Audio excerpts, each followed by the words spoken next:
Hi everyone, this is Mr. Zhang, and today we'll be going over the math homework for Class P. This is for session U22. For number 10, at company Y, the ratio of the number of female employees to the number of male employees is 3 to 2. If there's 150 female employees at the company, how many male employees are there at this company? So the key here is this ratio, and a ratio is just a fraction. So for this ratio of female to male, it's 3 to 2. Now, this is a reduced fraction because the ratio is just the same thing as a fraction. There are, in reality, 150 female employees. And I want to figure out how many male employees there are. So you know that 3 times 50 is equal to 150. So then on the other side, you also multiply by 50, and that'll give you 100. So the actual number is 150 females to 100 males. And this is a 3 to 2 ratio. So the answer is 100. Next, for number 11, if a minus b divided by a plus b is equal to 2 and b is equal to 1, what's the value of a? So you're given b is equal to 1, so you just substitute in. So the numerator becomes a minus 1, the denominator becomes a plus 1, and this is equal to 2. So from here, you can multiply by the denominator of a plus 1 on both sides. That will cancel out the denominator on the left. So on the left side, you just have a minus 1. On the right side, you have to distribute this 2, which will give you 2a plus 2. And from here, you can solve for a. You can subtract 2 on both sides and subtract a on both sides. That way, you have 2a minus a, or just a on the right. And negative 1 minus 2 is negative 3. So you know that a has to be equal to negative 3. Or choice E. Now you can check your work. If a is equal to negative 3, and of course b is equal to 1, then a minus b divided by a plus b will just be negative 3 minus 1 divided by negative 3 plus 1, or negative 4 over negative 2, and this is equal to positive 2. So this positive 2 is same there, so everything does check out. Next, for number 12, the floor space in a certain market is rented for $15 for 30 square feet for a day. Now, in the market, Alice rented a rectangular floor space that is 8 by 15. Betty rented a rectangular floor space that's 15 by 20. Now, if each woman rented her floor space for one day, how much more did Betty pay than Alice? So here, it's an area question. An area is length times width, so you have to multiply those two. For Alice, the floor space is 8 by 15. For Betty, her floor space is 15 by 20. Now, it's $15 for 30 square feet. So we can just multiply it through. 15 times 8 is 120. And then 15 by 20 is 300. So here it's a difference of 180 square feet. So that's the difference that they're paying. So you can do 180 square feet, and you know that it's $15 for 30 square feet.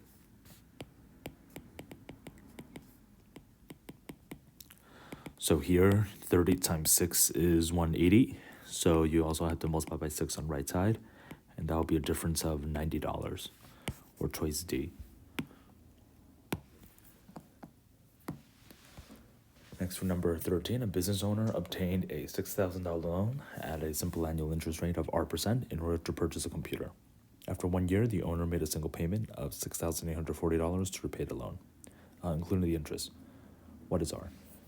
So the key word here is simple annual interest, and that is I, and I is equal to P times R times T, where I equals simple interest, and this is the extra money the borrower pays the lender.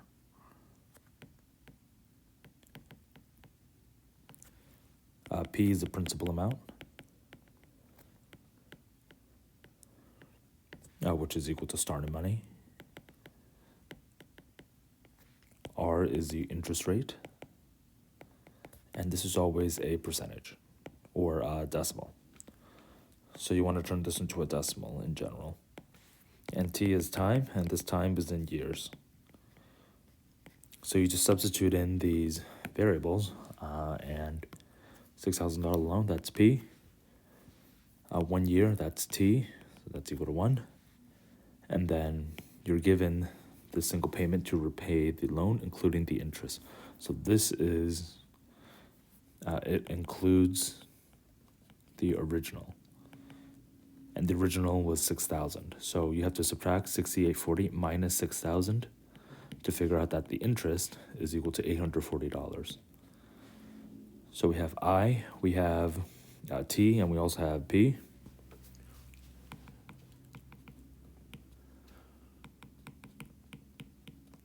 And T is equal to 1.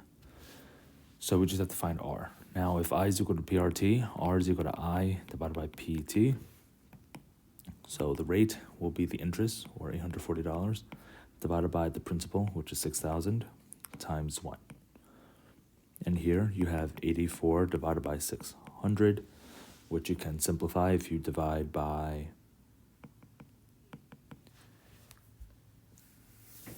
3.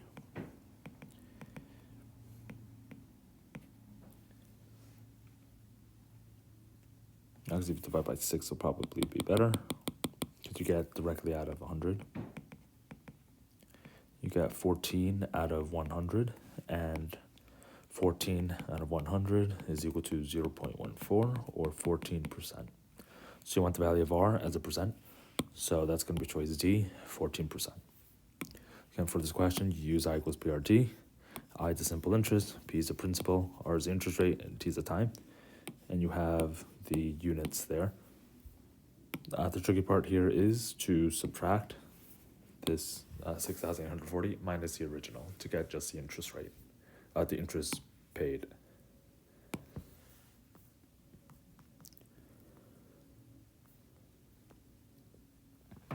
Next, number 14, if the average or arithmetic mean of the 3 numbers in list L is 10 over 3, what's the average of the 5 numbers in list M? So average is a keyword. This is the total divided by the number of numbers. So for list L, the average will be 2 plus x plus y divided by 3, and you're given that this is equal to 10 over 3. So therefore, the numerators must be equal, because the denominator is equal to 3. So 2 plus x plus y is equal to 10, or x plus y is equal to 8 if you subtract 2 on both sides. Now you have to do the same thing for list M. And you want to find the average. The average will be 1 plus 2 plus 3 plus x plus y, and you're dividing by 5. Now you know that x plus y is equal to 8, so you can replace x plus y with 8. It's going to be 1 plus 2 plus 3 plus 8 over 5. And that's equal to 14 over 5, which will be the average of M. Now you want to give it as a fraction, so you just leave it as 14 over 5. It's also equal to 2.8.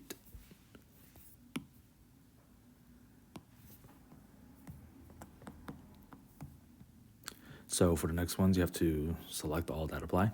So which of the following inequalities have at least one positive solution and at least one negative solution? I want to include all of them. So an inequality is just something with less than or greater than. To solve for inequalities, you solve for them just like they were regular equations. So you bring all the variables to one side, and then you try to isolate the variable.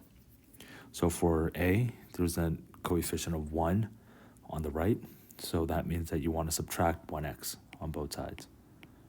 So 5/3 x is really 1 2/3 x is less than 1x. If you subtract 1x on both sides, you get that 2/3 of x must be less than 0.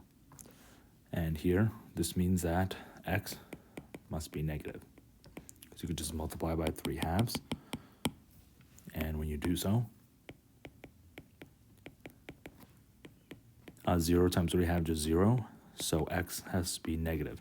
So choice A has only negative solutions. You want one positive and one negative, so A is wrong. It's only negative. Now for B, here you have to subtract x on both sides. You get x cubed minus x is less than 0. And here you can factor out the x, and you have x squared times x minus 1. And this has x times x plus 1 times x minus 1. This is just your factoring pattern. So here, in order to have a product of three numbers to give you 0, to be negative, you can see that, well, x could be a positive number. If x is equal to 1/2, for example, you would have 1/2 times 1/2 plus 1, or 1.5, times 1/2 minus 1, which is negative 1/2. And because there's a negative number there, this entire thing will be negative. But if x is equal to negative 1/2, that would be negative 1/2 times negative 1/2 plus 1, or 1/2, times negative 1/2 minus 1 is negative 1.5. And here, these two negatives will cancel out, become a positive. So when you multiply this, this would be positive. So choice B could be it, because you just substituted values in. You have positive 1/2 and negative 1/2 as your positive and negative solution. Then for C, you would also want to solve for this. You can add 7 to both sides. You get that x plus 1 has to be less than x. And here, if you subtract 1, or subtract x from both sides, you get that 1 is less than 0. And that's never going to be true. So this is impossible, which means there's no solutions. So the answer has to be just B. Again, you can solve inequalities just like other regular equations. And you just have to make sure that you follow the inequality sign through. The only difference is that if you multiply or divide by a negative number, you have to flip the inequality sign, which we didn't have to do here. Next, for number 16, if 5 raised to the 5x times 25 is equal to 5 raised to the n, where n and x are integers, what is the value of n in terms of x? So here, when you're multiplying these two numbers with 5 and 25 as a base, you have to make sure that the bases are the same.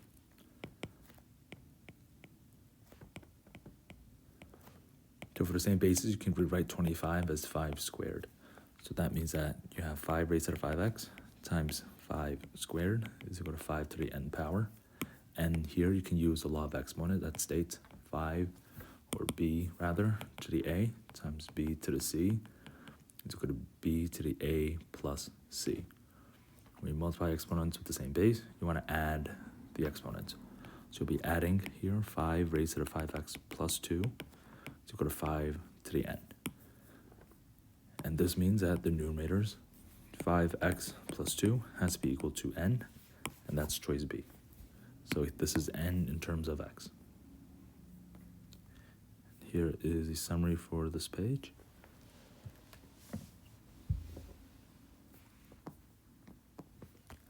So 17 to 20 are based off of the following data. This is gasoline tax revenue as a percent of the total retail gasoline sales in 2000. So what is the median of the percent values representing the gasoline tax revenue as a percent of total retail gas sales for the 9 countries?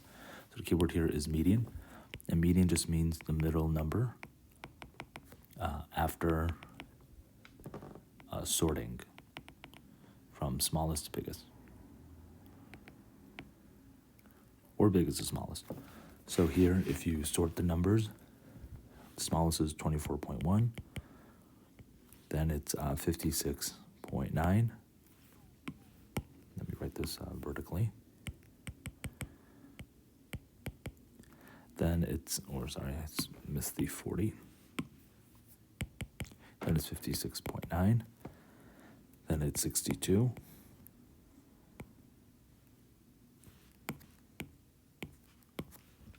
Then you have 67.6, 70, 70.7, 72.7, and finally 76.8. So you just start crossing out, You see that 67.6 is in the middle, so that's going to be choice A.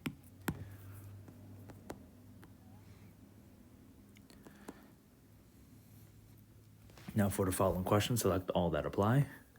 Based on the info given, which of the following statements must be true? And you have to select all the statements. For A, it says in 2000, France's gasoline tax as a percent of its total tax revenue was greater than 20.4.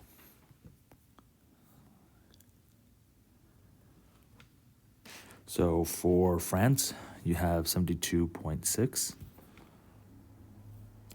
And here you want to see which one is true. So France's gasoline tax revenue was greater than 20.4.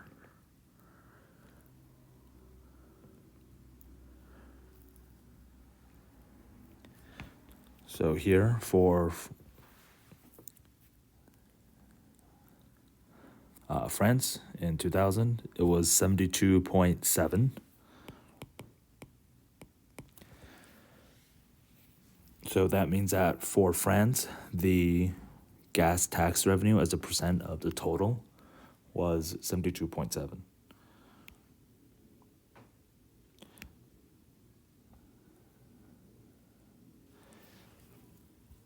Now, this 72.7 represents, if you look at the title, it's the gasoline tax revenue as a percent of total gasoline sales.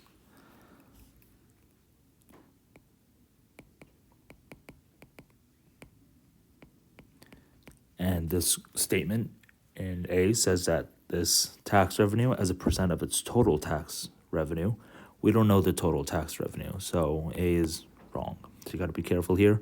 We don't have the total tax revenue. That is only here. We only have Germany's. So we don't have France's, so we can't make the assumption here.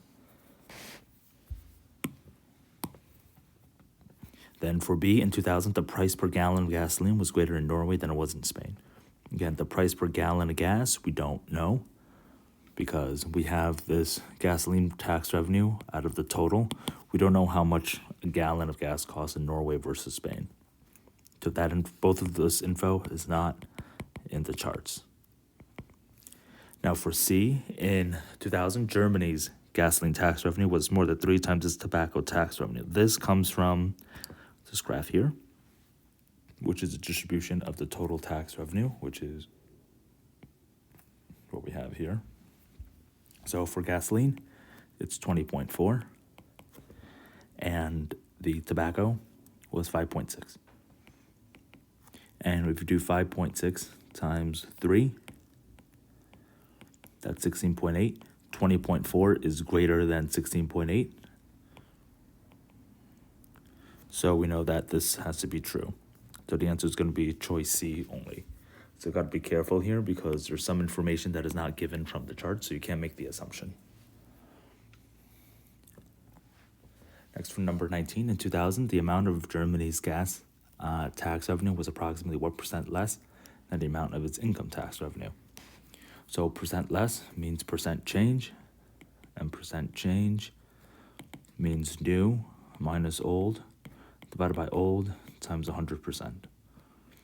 So here you have the gasoline tax, which is 20.4, minus the income tax, which is 28.6.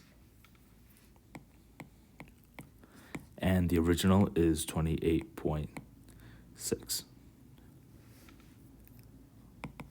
So 20.4 minus 28.6 will be negative 8.2 divided by 28.6. Then you have to move the decimal point over. So you have 82 over 286. And you can simplify this if you divide by 2.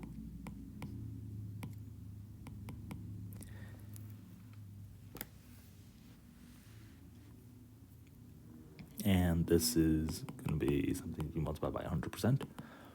And here you want to approximate it. So you can just do 41 divided by 143. That's about 40 over 140. And 4 over 14 is about 2 over 7. And if you do 2 divided by 7, 7 goes into 20 2 times.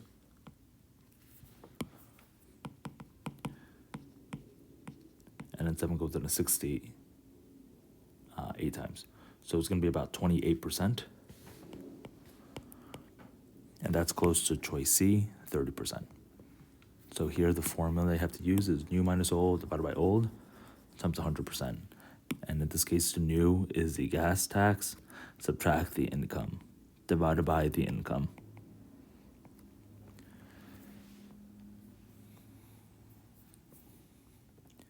Next for number 20, if Germany's total tax revenue in 2000 was approximately 170 billion, approximately what was the amount of the total retail gasoline sales in Germany that year? So here we have the total tax is 170 billion, and gasoline is 20.4% of this 170 billion. So you can say this is about 1/5. So 1/5 of 170, that's really just 170 divided by 5. That's about 34 billion. And now this is just the gas tax. And for Germany, the gas tax is 70.7% of the total. So 34 billion is equal to 70.7% out of the total 100%, which is the revenue. And this 70% represents the tax. You get the denominator is the retail revenue, and they tax 70% of that. So you have this proportion, 34 over x is equal to 70 divided by 100. So that's about 7/10. So you can just estimate 34 over x is about to go to 7/10. From here, you have 340 is equal to 7x. You can divide by 7 on both sides. And 340 divided by 7 would be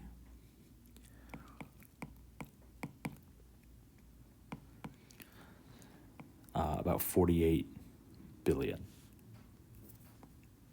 So that's close to choice E, 50 billion.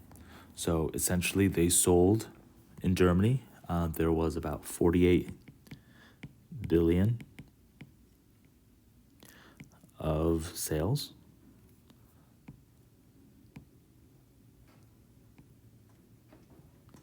And they tax 70% of that, which will be 34 billion. And that 34 billion is 20% of 170 billion that they got in all the taxes. To hear the summary for this page, you have to use these two graphs, and you have to be careful. Again, there's some extra information, so you have to be careful.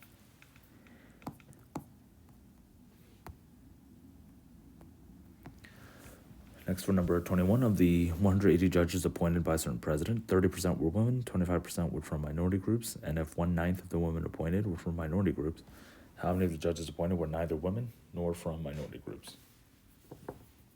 So 180 judges, that's the total. And out of these 180, 30% were women. So the rest, 70%, were men. And here you can just do 3/10 times 180. And that's 3 times 18, or 54. So 180 minus 54, or 126 were men. Now from the same 180 total, it turns out that 1/9 were minority groups. So then that's 8/9 were not. So 1/9 being minority, that's 1/9 of 180. That's going to be 20. And that means that 160 were not minority.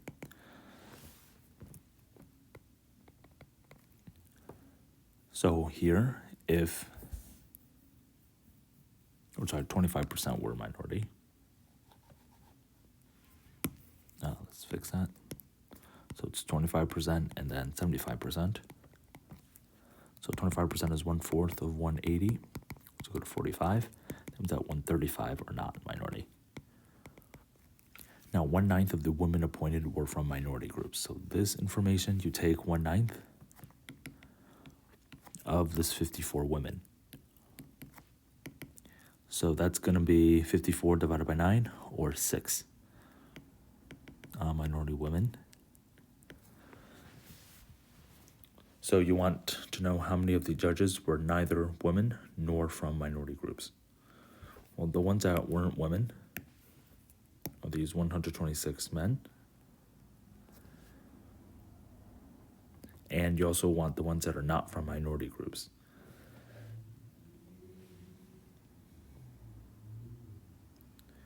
And you have to be careful, because when you have these two, they can actually overlap. So because you have 6 minority women, that means that you have some overlap here. For the women, 54 were women, so 6 of them are minority. That means that 54 minus 6, which would be 48, were not minority women. And because 45 of them were minority, you could do 45 minus the 6 to figure out that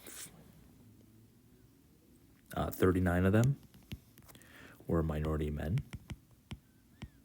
because 6 plus 39 has to be 45.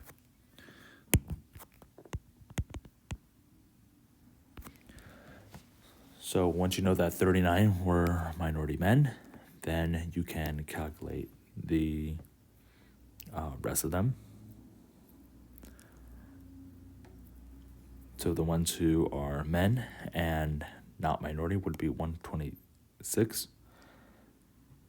And you want to subtract the 39. So 126 minus 39.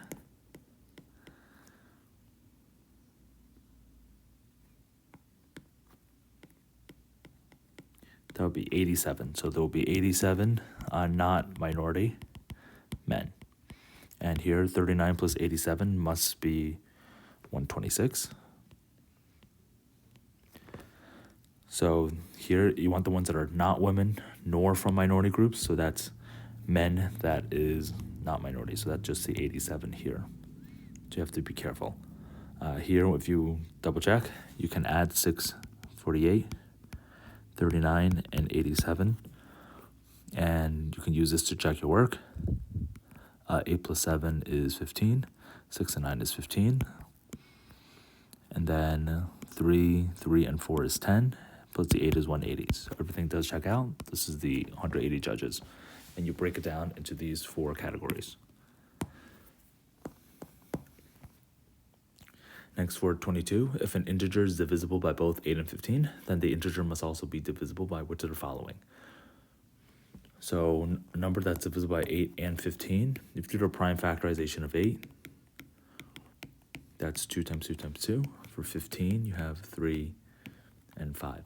That means that this number has to be divisible by 2, 2, 2, and 3 and 5. So if you go through all the choices and you want to see which one's divisible by these numbers,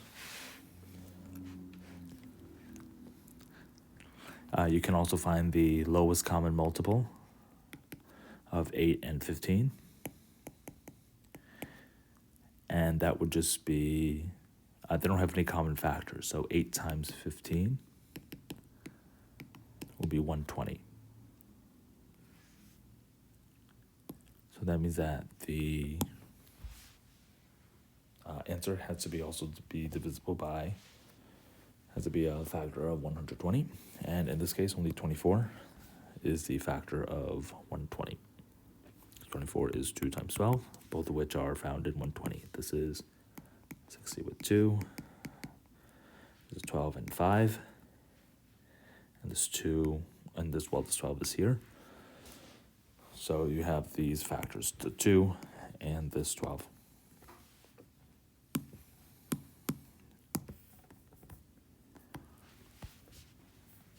Next, for number 23, a certain experiment has 3 possible outcomes. The outcomes are mutually exclusive, which means it's one or the other. and have probabilities p, p over 2, and p over 4 respectively. What's the value of p? So you have 3 outcomes, and these are the 3 outcomes. That means that 3 outcomes must be 100%. So p plus p over 2 plus p over 4 must be equal to 1 whole, or 100%.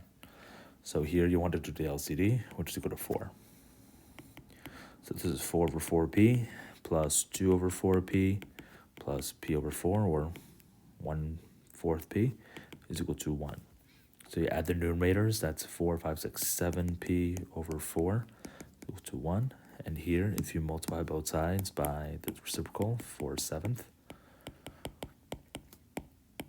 you get that p has to be equal to 4 over 7, which is choice D. So you can check your work. P is 4/7, then p over 2 would be 4/7 divided by 2, or 4/7 times 1/2. If you do keep change flip, that would be equal to 2/7. And finally, p over 4 would be 4/7 divided by 4, or 4/7 times 1/4, which would be 1 over 7. And 4 over 7 plus 2 over 7 plus 1 over 7 is equal to 7 over 7, which is 100%. So everything does check out here.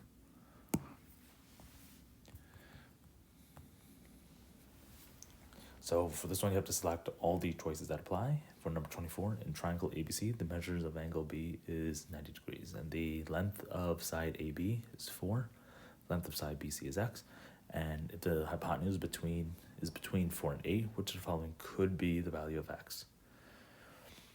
So here you have a right triangle, because angle B is 90 degrees.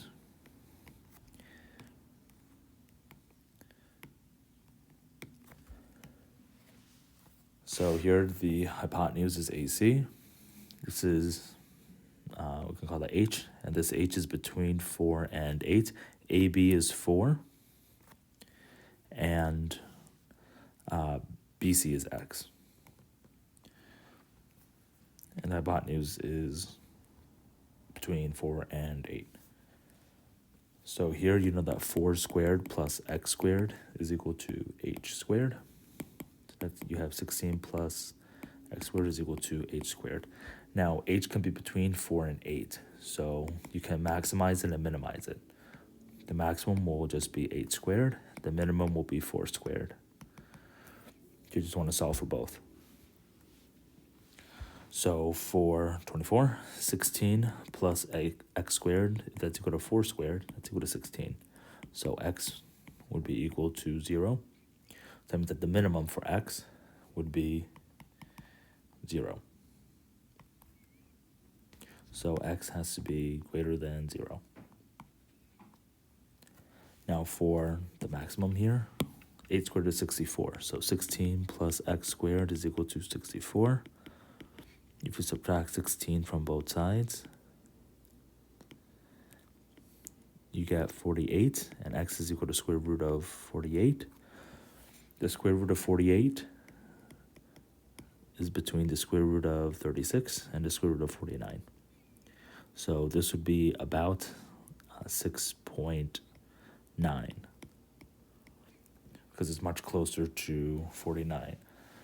So the maximum will be about 6.9, and that means that x could be anything between 0 and about 7. So in this case, it could be choices A through F. And you can actually see why. X could be really small, because you can have a really small x, and this would be a little greater than 4, so like 4.01, let's say. But x could also be much longer. This could be about 6.9, and that would give a hypotenuse of about 8. So anything from 0 to 6.9 would work. Just using Pythagorean.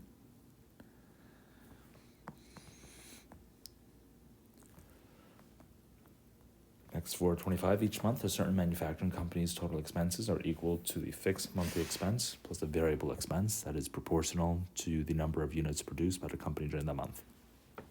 Now, if the company's total expenses for the month in which it produces 20,000 units are 570,000, and the total expenses for a month in which it produces 25,000 units are 705,000, what's the fixed monthly expense? So you have a fixed cost, so total expense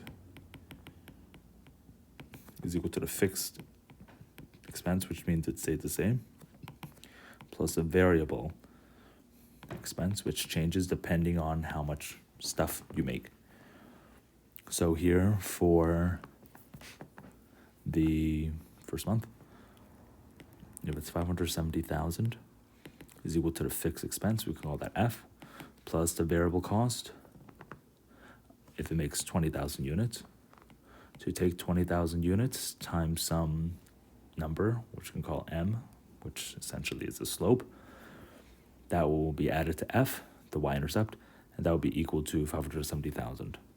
And instead of F, we can call that B, just for y-intercept. Now for the next month, you have 75,000. That's equal to the same y-intercept, B, plus this time you have 25,000 times M. And again, you know that it's directly proportional, so this is just a line. It's a linear function. So y equals mx plus b, essentially. And from here, if you take the second equation and you subtract the first equation, you are eliminating the variable b. So this is a system of equations where you eliminate b.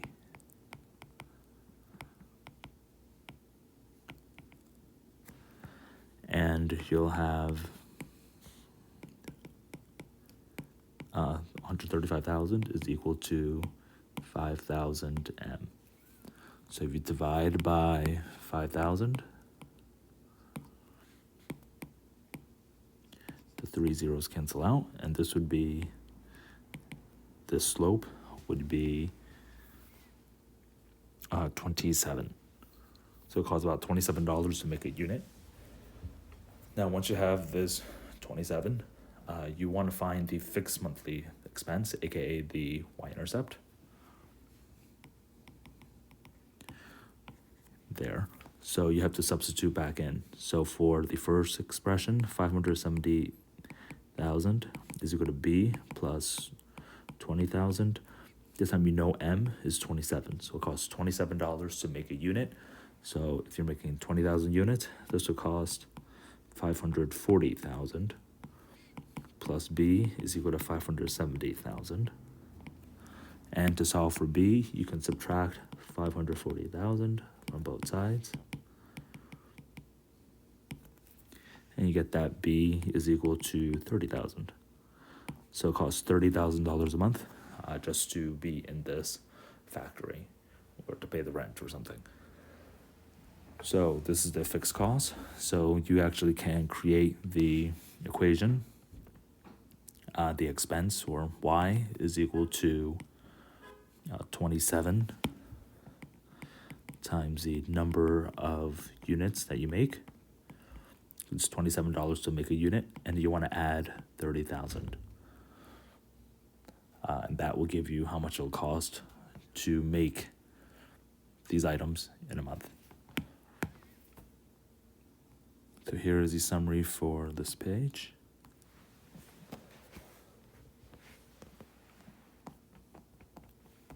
Okay, for the next problem set, for a training bike, a bicyclist first warms up at 12 miles per hour for 10 minutes and then cools down by biking at 8 miles per hour for 15 minutes.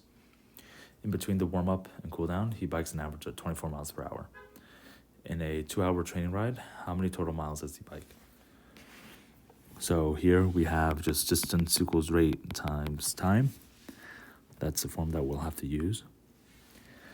And you warm up by taking 12 miles per hour for 10 minutes. Now 10 minutes is 1/6 of an hour. So the warm up will be distance equals the rate is 12 miles per hour, and multiplying that by 1/6 of an hour. The unit hours cancel out, and 12 times 1/6 is 2 miles. And then at the end, cools down by, the distance is the miles per hour, which is 8 miles per hour. And you have 15 minutes, that's 1/4 of an hour.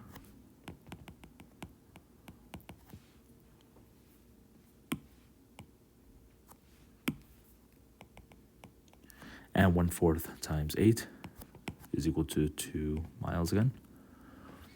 So now you went for 10 minutes and 15 minutes, so you bike for 25 minutes. Now in between, you have 2 hours, so that's 120 minutes. So 120 minutes minus the 25 minutes is equal to 95 minutes. I want to turn this into hours, so you have to divide by 60. And when you divide by 5, you have 19/12. So that's going to be the in-between. So the in-between, the distance will be 24 miles per hour times 19/12 hours. So you just have 19 and the 24 and 12 cancels to get 2 in the numerator. You just have to do 19 times 2, which is 38 miles. So altogether, you have 2 plus 38 plus 2, or 42 miles. Choice A. Next, for number 28, in baseball, the batting average is defined as number of hits divided by the number of official at-bats. So how many times you swing the bat. On July 5th, Suzuki's batting average was .3. By getting 12 hits in his next 20, Suzuki raised his average to .320 by July 11th. What was his total number of hits by July 11th? So his old batting average was .3. So that means that his number of hits divided by, or his old number of hits divided by his old at-bat is equal to 0.3. Now from here, you can multiply by at-bat on both sides.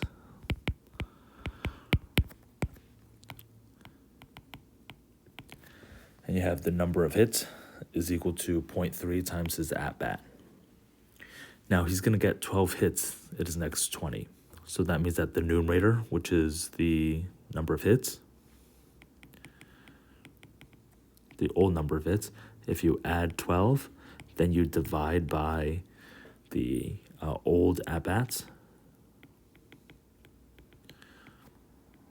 This time you want to add 20. This will be equal to 0.320. Now you have the equation. The old number of hits is equal to 0.3 times at-bat.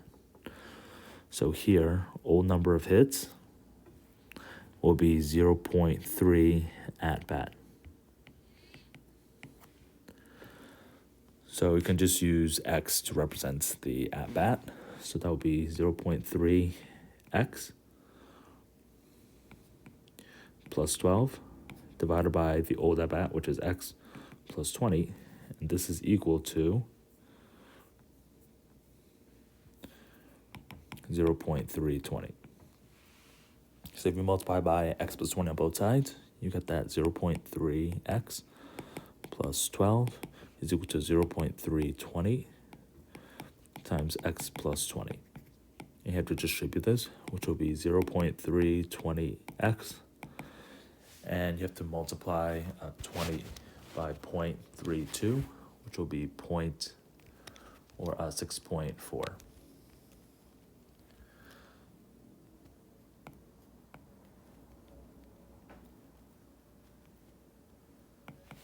And that's equal to 0.3x plus 12.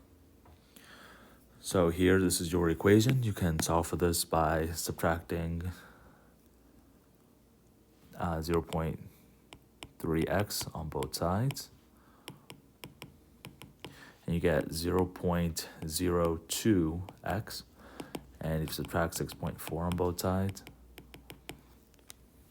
you have 12 minus 6.4, which is 5.6, is equal to 0.02. If you divide by 0.02 on both sides, You move the decimal twice. So that's really 560 over 2, or 280. So his at-bat, or excuse me, his at-bats was 280.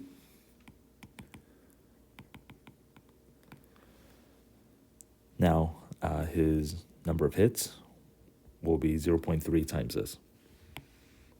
Using this formula, you can just take 280 and substitute in.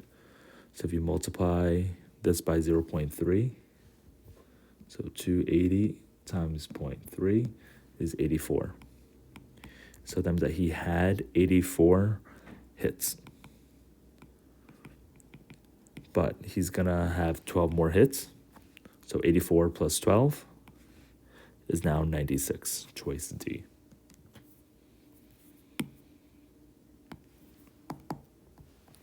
Next, for 29, given a square, how many distinct equilateral triangles share exactly two vertices with two vertices of the square? So you make a square, and you want different equilateral triangles. Remember, an equilateral triangle has all sides equal, all angles equal, and you want to share two vertices with two vertices of the square. So you have the triangle up here, the triangle on the bottom, the triangle on the left and right of there, and there's also one here. So you already have 8. Essentially have the one on top, here, and here, out of this original square. So you have 8 so far, but then you can also come up with the two vertices could also be the diagonals. So you would have this length plus this length plus this length. So have another 2 there. And you have this going the other way as well. As well as those 2. So there's another 2 there. That will give you a total of 12. That's choice E.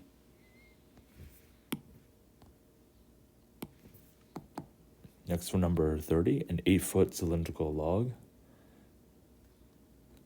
is 16 inches in diameter. If the wood weighs 48 inches or 48 pounds per cubic foot, how much does the log weigh? You gotta round to the nearest pound. So the formula for the volume of a cylinder is pi r squared times h. So that's going to be pi times the radius of 8 inches. And you want to put this in cubic feet. So this 8 inches, you want to convert to 2/3 foot. It'll be 2/3 squared times the height, which is 8 feet long. So that's going to be 4/9 times 8 pi, or 32 over 9 pi. And this will be cubic feet. Now you know that 48 pounds per 1 cubic feet, so you'll want to multiply this by 48 to have 32 over 9 pi times 48. And from here you can estimate and just round. Pi and 9 is about 3.14, so you can just simplify it to just 3. And the 48 and the 3, that's just about 16, so you can estimate 32 times 16.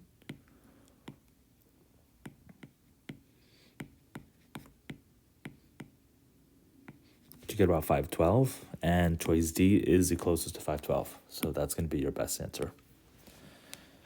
But the actual answer will be 32 divided by 9 times pi times 48. Next, for number 31, the lines ax plus by is equal to negative 32, and bx plus ay is equal to 12. Intersect at a point 2, 3. And you want to know what's the sum of a plus b. So here you have these two lines, and you want to solve for, and you know that they intersect at 2, 3. So that means that you can replace x with 2 and y with 3. So that means that 2a, this would be 2a, and this would be 3b. This would be 3a, or rather 2b. and AY would be 3A. So this is your system of equations. And instead of solving for these, you can see that there's a lot of symmetry between the coefficients. So if you just add them together, you get 5A plus 5B is equal to negative 20. And then you can just factor out the 5 and divide by it. So 5 times A plus B is equal to negative 20. And you divide by 5, you get that A plus B, which is exactly what you want, will be negative 4. And that's choice B. Next, for number 32, exactly 3 6-digit whole numbers are both perfect square numbers and perfect cube numbers. What's the sum of these three numbers? So I want to find 3 6-digit whole numbers that are perfect squares and perfect cubes. So you have a number where it's both a perfect square and it's also a perfect cube. So for number 32, you just want to start with some 6-digit whole numbers. So the smallest 6-digit whole number is 100,000. And then the biggest 6-digit whole number is 999,999. And this is the one that we'll use because this is about 1 million. And turns out 1 million is both a perfect square and a perfect cube. But that's outside the range, so it has to be less than 1 million. So 1 million is a perfect square because it's 1,000 squared. It's also a perfect cube because it's 100 cubed. And this is, again, 1 million is 10 to the 6th power. So not many of the numbers will be perfect squares or perfect cubes because in order to be a perfect square and also a perfect cube, when you break down these, for example, 1,000 squared, you have to break down 1,000 into 100 times 100 times 100. And that's because each of these factors needs to have the other number in there. So 1,000 needs to have 100 as one of these factors. So that means that you're really restricted by the number of factors that you can have. So in this case, it must be something to the 6th power. And here for 10 to the 6th, that's going to be the first one you have. That's too much though, so you want to try 9 to the 6th, which is 9 times 9 times 9 times 9 times 9 times 9. So this would be another good candidate for to be a perfect square and also a perfect cube, because you can break this down into a perfect cube, which is 81 times 81 times 81, or a perfect square will be 729 times 729. So here, if you just calculate 9 raised to the 6th power, that's equal to 531,441. So that's good because it's 6 digits. Then you also want to try 8 to the 6th power. So 8 raised to the 6th, and that's 262,144. Another 6-digit number.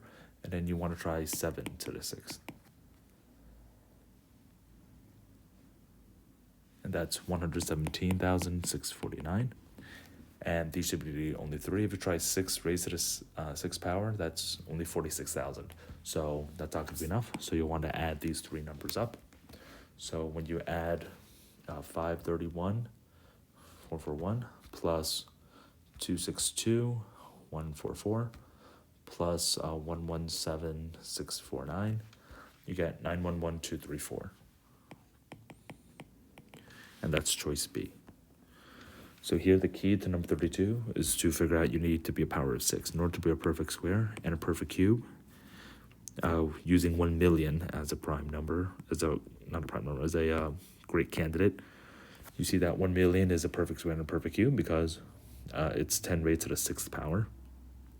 You can have 6 of these factors. They can break down into 2 groups of 3 or 3 groups of 2. just like what you did with the 9s here. You broke this down to 2 groups, or 3 groups of 2, and also 2 groups of 3. That's the only way to be a perfect square and also a perfect cube. So just going from 9 to the 6, you just go to 8 to the 6 and 7 to the 6. They're all 6-digit numbers, and you just add them up. And of course, you would need a calculator for this one to make it a lot easier.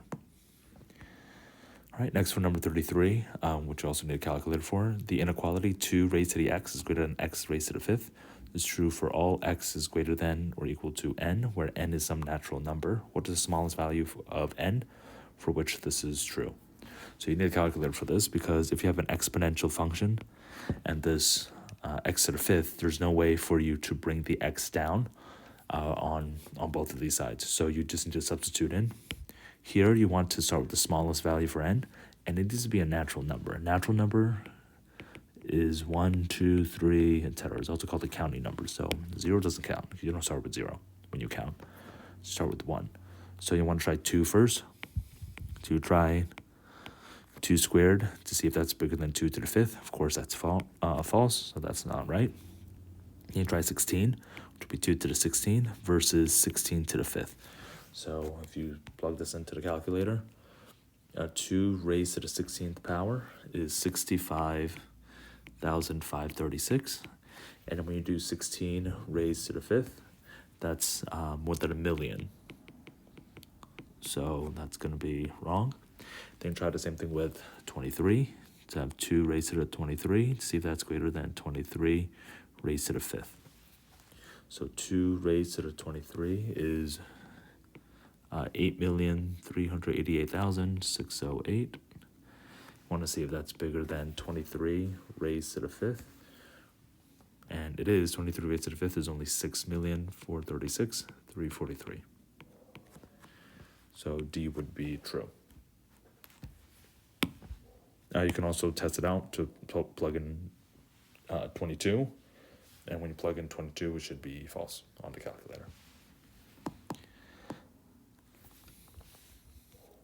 Next, for number 34, to win the big game, Dorina must make at least 2 of her next 3 free throws. Her probability of making each free throw is 2/3. What's the probability of Dorina's team winning the big game?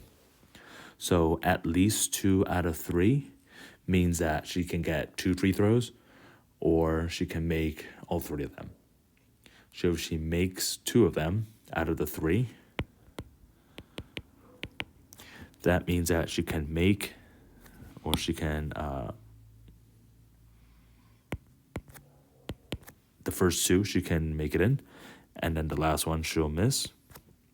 Or she can miss the middle and make the first and the third, or she can miss the first and make the second and third.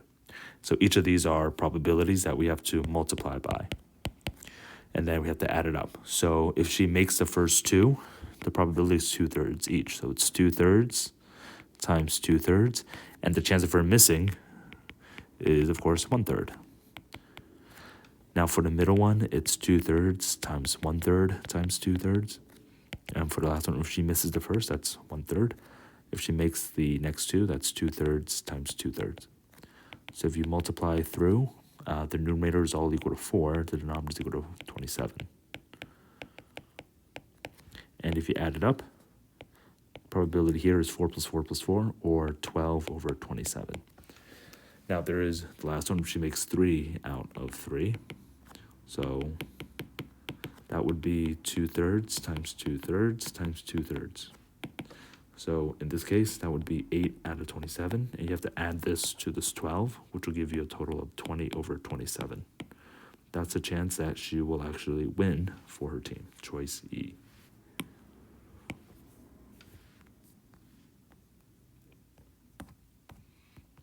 So this is a summary for this page. Okay, next for number 35, for how many integers is the following expression a real number? So a real number just exists on a number line. So it can't be imaginary, and there's 2 things you can't do in math. You can't do the square root of a negative number, and you can't divide by 0. Just make sure you're not doing either one. So the numerator has a square root, so you want to make sure you have a square root of a positive number. And then when you're dividing, this cannot be 0. So let's start with the square root of the positive. Well, if you have 25 minus x squared, to keep 25 minus x squared positive, x can be from 0 to 5, or positive or 0, I should say. X can either be positive or negative 1, plus or minus 2, plus or minus 3, plus or minus 4, plus or minus 5, or 0. If you try 6 or negative 6, you'll have 25 minus 36. That's a negative number. You cannot do a square root of a negative number. So x can be any of those. However, look at the denominator. You have x squared minus 9. If x is equal to positive or negative 3, you'll have 9 minus 9, which is 0. So you can't have 3 or negative 3 here. So in terms of how many integers you have 2, 2, 2, 2, and 1. And if you add them up, that's equal to 9 numbers. It could be plus or minus 1, plus or minus 2, plus or minus 4, plus or minus 5, or 0. So those are the 9 numbers for choice C, or to get your choice C for number 35. Next, for number 36, in rectangle ABCD, AB is equal to 10 and AD is 20. If AED is an equilateral triangle, what's the area of quadrilateral AFGD? Round to answer nearest tenth. Okay, so you have this rectangle, AB is equal to 10, and so CD, and AD is equal to 20. Now, AED is an equilateral triangle. So equilateral triangle means all sides equal. So that means that this side is equal to 20, and so is this side. So when you have this equilateral triangle, it's also, all the angles are 60 degrees. So that means that you have 30, 60, 90 triangles all around. So specifically for triangle ABF, it's a 30, 60, 90 special right triangle. For a 30, 60, 90 special right triangle, have sides x 2x and x root 3. So in this case, the x root 3 sides corresponds to this 10. So if x root 3 is equal to 10, x would be 10 over root 3. And that would be the side here. Same for the other side. So to get the area of this trapezoid, you need to find 1/2 base 1 plus base 2 times the height. You know the height is equal to 10, because that's the same height going across. You know the second base is 20. You just need to know the first base. Now this first base, it's 20, which is this total.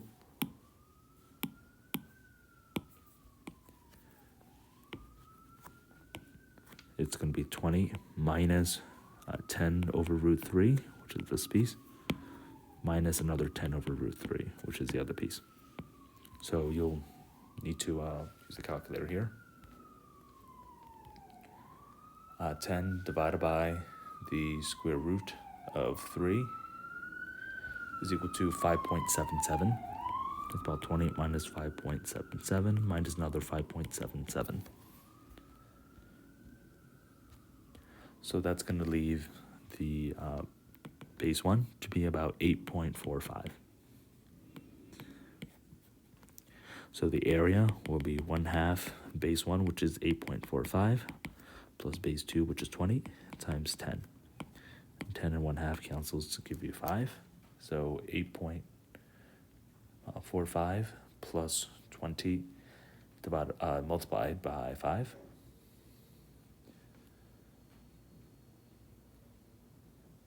Will be equal to about 142.25.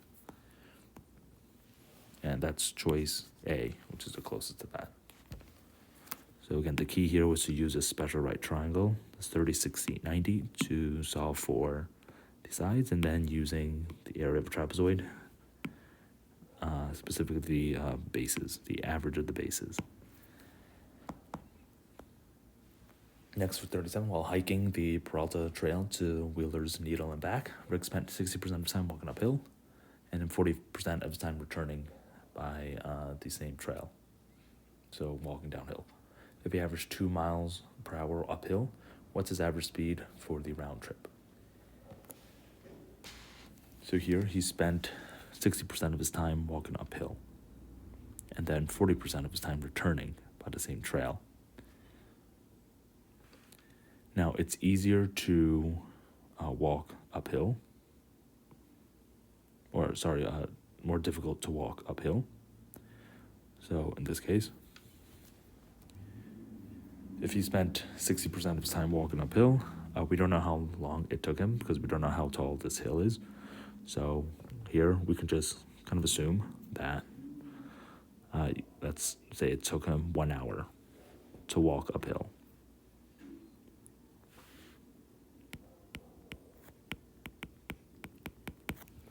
So if it took him 1 hour to go uphill, or rather, let's change this. Because we have 60 and 40, let's pretend that the total will be 100 minutes, or rather 100 hours. So that means that he spent 60 hours uphill and 40 hours downhill. So that's the time. Now we have the speed. So if he averaged 2 miles per hour walking uphill, that would be 60 times 2, which means he would have walked for this uphill. The distance will be 60 times 2, or 120 miles. Now, to go downhill, it's the same distance of 120 miles, but this time we don't know his speed going downhill. So we can call that R times, and we know that it took him 40 hours to walk downhill. So that will be his rate times 40. And from here, you can find his rate walking downhill. If you divide by 40, his downhill rate will be 3 miles per hour. Now we can do the average speed for the entire trip. Average speed, you have to be careful. It's not just 3 plus 2 divided by 2. Average speed is total distance divided by the total time. So the total distance that he walked will be 120 plus 120, or 240 miles, divided by his total time, which will be 60 hours going up and 40 hours down, so 100 hours. That would be 2.4 miles per hour, which is choice C, not choice D. Because he spent more time going 2 miles per hour uphill at a slower speed, that will pull down his average.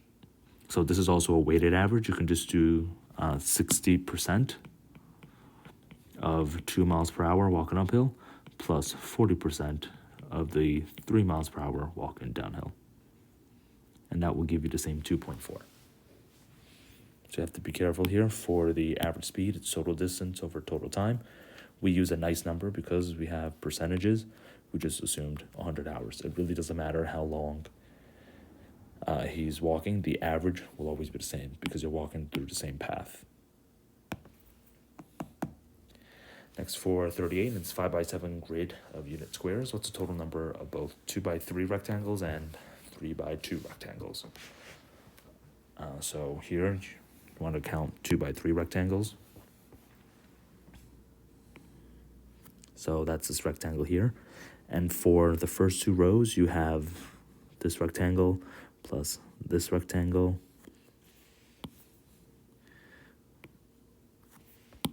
So you can have this one, then this one, then this one, and this one. So there are 5 rectangles in these 2 rows. And you can shift it down to these 2, and these 2. So you have 5, 5, 5, and 5, or 20. So you have 20 2x3s.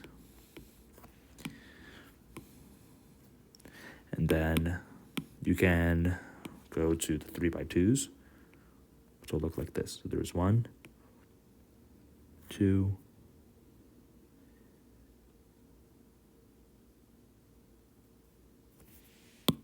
right, so that would be a 3x2. This would be another 3x2. Then you have this 3 by 2, this 4, 5, and 6. So you have 6 for these 3 rows. Then you can also have these 3 will be another 6. And finally, the last 3 will be another 6. So 6 times 3 is 18 3 by 2s. And 20 plus 18 is, choice C, 38. So again, they can overlap here, so just be careful with that. Next, for number 39, a square with an area of 40 square units is inscribed in a semicircle. In square units, what's the area of the square inscribed in the semicircle? So, you know that a square has an area of 40, and the area is side squared. So the side will be equal to square root of 40. And you can simplify square root of 40 between 2 root 10. So that's 4 times 10, or square root of 4 times square root of 10. So that's going to be the side, 2 times square root of 10. So it helps if you draw the radius. And a square you can cut in half. So when you cut this in half, you know that each side will be root 10.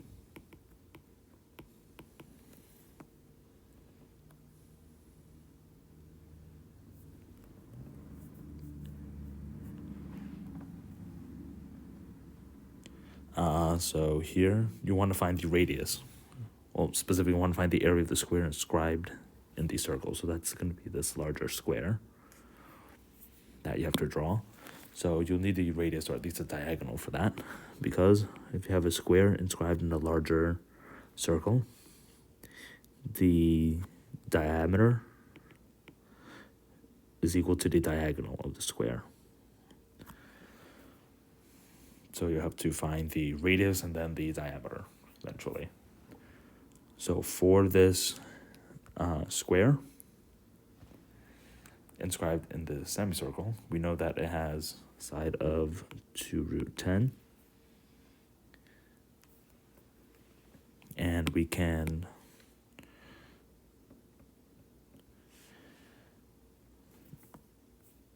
draw a couple of triangles here to find the diameter.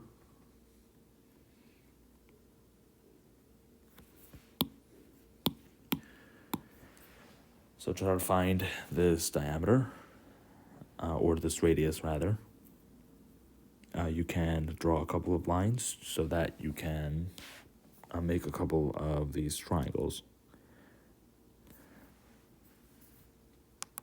So specifically, you can draw this radius going from the center to this corner. So this will be the radius of the circle. And because you have a square, you know that this is a right triangle. And when you have a right triangle, of course, you can use Pythagorean, which states that a squared plus b squared equals c squared.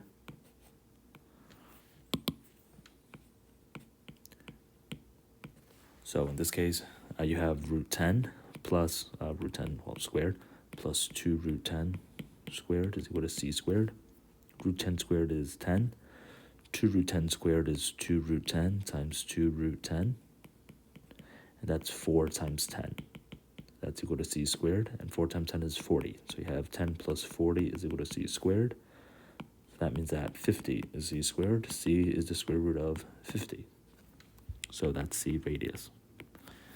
And from here, once you know that a radius is the square root of 50, you can also simplify this as 25 times 2, which is 5 root 2. That means that if you want to make a larger square inscribed inside this circle, the radius, double that, will be the diagonal of this square. And that would be 5 root 2 plus another 5 root 2. So you have a square in which a diagonal is 10 root 2. And remember, a square is a 45, 45, 90 right triangle. If you cut it in half, so it's 10, 10, and 10 root 2.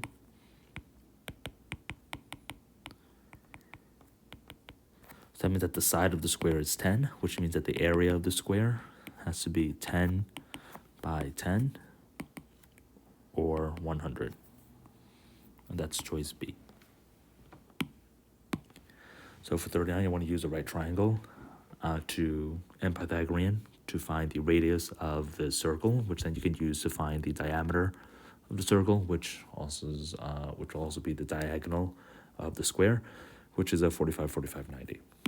So I have to use Pythagorean here, along with this 45, 45, 90. It's the fact that the diagonal is equal to the diameter. Okay, next for number 40, to win this game, you must start at one of the 15 buttons, follow the instructions on the button, and all the subsequent buttons, and end at the exit. For example, 2D means down 2, 3R means move to the right 3. In which column is the only button in which you can start, press all 15 buttons, and then land on the exit on your last move. So for this game, you just have to discuss and check. So start with column A. So you start at this point, you move 1 down, and then you move 1 to the right, and you move 3 to the right. That'll be 1, 2, 3 over here. Then move 2 down. So that's wrong. And if you start here, you just move here to here, and then you win. So you don't want that. Now, if you start with the third, you move 4 to the right. So that's 1, 2, 3, 4. Then 2 left, then 2 up, then 2 left. And then you do the same thing here, 1 to the right, and then 2 down. And here you miss a couple of buttons. So A can't be it because you miss a couple buttons. You can try B. So you try this first. You move 2 down. You move 2 to the right. Then you move 3 left. Then you move 4 to the right. Then you move 2 left, then 2 up, then 2 left, then 1 down, 1 right, and you move to here and you win. You still miss 4 buttons. So because B has 2 down is here, you don't have to do 2R. You then can start with 3 to the right, which is here, and then 2 down and exit. So again, you don't hit all the buttons, so B is also wrong. Then try C. So you move 2 left, which is 1 down here. So you've seen this before. You move 3 to the right, so that can't be it. Then you move to the middle. This is 1 to the right, then 1 up, then 1 to the right, then 3 left, then 2 down, then 2 to the right, then 3 left, then 4 to the right, then 2 left, then 2 up, then 2 left, then 1 down, then 1 to the right, and 3 to the right, and then exit. So here, if you pick this button first, you hit through all the buttons. So the answer has to be C. Again, it starts with this button right here. Okay, and here is the summary for this last page. Thank you everyone for joining me today. Enjoy the rest of the day, and I'll talk to you guys at the next one. All right, bye everyone.